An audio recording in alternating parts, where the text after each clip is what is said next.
ও মাগো কি রে ওই তুই আমার বাড়ি মালিকা? তোরে বাড়ি মারমু না মানে? তোরে কতদিন কইছি তুই আমার জায়গায় কোনো কাজ ধরবি না, তারপরেও আমার জায়গায় কাজ ধরছস কি লিগা? জায়গা কি তোর একার? বাপে আমারও এই জায়গা দিছে। তোরে বাপে জায়গা দিছে উত্তর সাইডে, তুই উত্তর সাইডে বিল্ডিং করবি। আমার জায়গার দিকে তুই যদি তাকাস তোর দুই চোখ কিন্তু আমি উড়াই ফেলামু। ওই সবাই যা।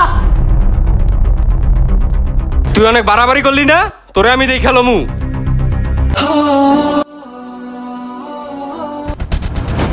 আব্বা মিনালের কত বড় সাহস, ওই আমার জায়গায় এসে কাজ ধরছে। তুমি ওরে মানা করো নাই আমি ওই জায়গায় কাজ ধরমু? আরে বাবা মিনাল তোর আদর ছোট ভাই, তোরা দুজন মিলামিশা থাকবি। আর ওই জায়গা যদি তোর পছন্দ হয় তুই নিবি, আর যদি মিনালের পছন্দ হয় ছোট ভাই হিসেবে মিনালে দিয়ে দিবি। আর জায়গা তো কারণ আমি লিখে দিই নাই। লেখা না দিলে তুমি লেখা দিবা, ওই জায়গা আমি পছন্দ করছি, ওই জায়গায় আমি শপিং মল করমু। কেন তুমি তো সবই জানো, তুমি ওরে কয়ে দিবা ওই জানি আমার জায়গা দিকে চোখ না দেয়। ওই যদি চোখ দিছে ওর চোখ কিন্তু আমি উঠায় ফেলামু। মিনাল আসুক তারপর আমি কথা বলবুনি।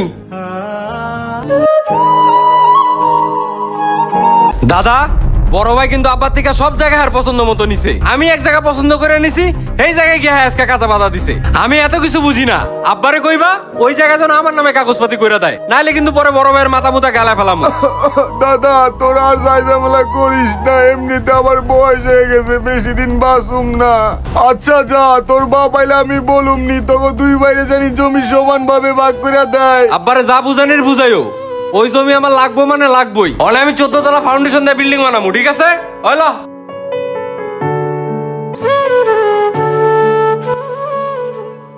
ওই জীবন ওই দাঁড়া, সেদিনকে তো খুব কাহিনী করছিলি।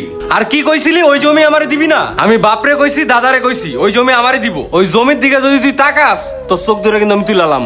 কি রে তুই আমার ছোট ভাই আমার লগে বিয়াদবি করতেছস আর পোলাপান টোলাপান লইয়া শোডাউন করতেছস? কি রে আমি ভয় পেয়ে যামু?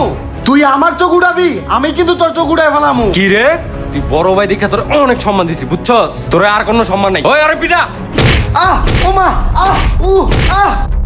ওই হুন, আরেকবার যদি ওই জমির দিকে তাকাস এরপরে বুঝবি কত ধানে কত চাউল হয়। ওই আয়। আমার গায়ে হাত দিছস, তোরে যে আমি কি করমু?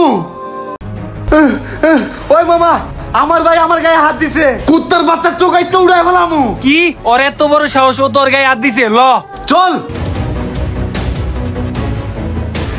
কিরে ওই তোর কত বড় সাহস, তুই আমার গায়ে হাত দিছস? তোরে কয়বার কইছি তুই আমার জায়গার দিকে তাকাবি না, তাকাইলে তোর চোখ উড়ে ফেলামু। আজকে তোর সত্যি সত্যি চোখ উড়ে ফেলামু। ওই মার। ওমা ওমা ওমা উফ আহ! ওই সর সর, তুই যেই চোখ দিয়ে আমার জায়গার দিকে তাকাইছস ওই চোখই আজকে উড়ে ফেলামু।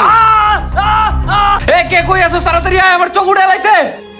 ওই মামা তুই তোর চোখ উড়ে লাইছস, এখন তো পুলিশ আইবো, পুলিশ আইলে তো আমরা ধরে লয়ে যাইবো। ল এখান থেকে কাইটা পড়ি। হ পালাই তাড়াতাড়ি। ওই কে কই আছস রে? তাড়াতাড়ি আয়, আমার চোখ উড়ে লাইছে, আমার চোখ উড়ে লাইছে রে।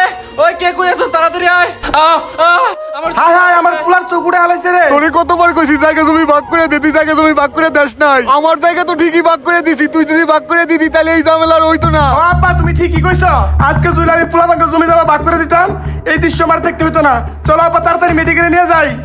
চল। গাইস ভাই ভাই জায়গা নিয়ে দ্বন্দ্ব এটা আমাদের দেশে নতুন কিছু না। এই জমি নিয়ে ঝামেলা যুগের পর যুগ চলে আসছে, কিন্তু আমরা চাইলেই এটা সমাধান করতে পারি। বাপ দাদার সম্পত্তি বাপ বেঁচে থাকতে যদি প্রত্যেকটা ছেলেকে সমানভাবে ভাগ করে দিত তাহলে এই জায়গা জমি নিয়ে ভাই ভাই দ্বন্দ্ব সৃষ্টি হতো না। যাই হোক আজকের ভিডিওটা এই পর্যন্তই। যদি ভিডিওটা একটু পরিমাণে ভালো লেগে থাকে অবশ্যই অবশ্যই লাইক কমেন্টের পাশাপাশি একটা শেয়ার দিবেন প্লিজ। Thank you.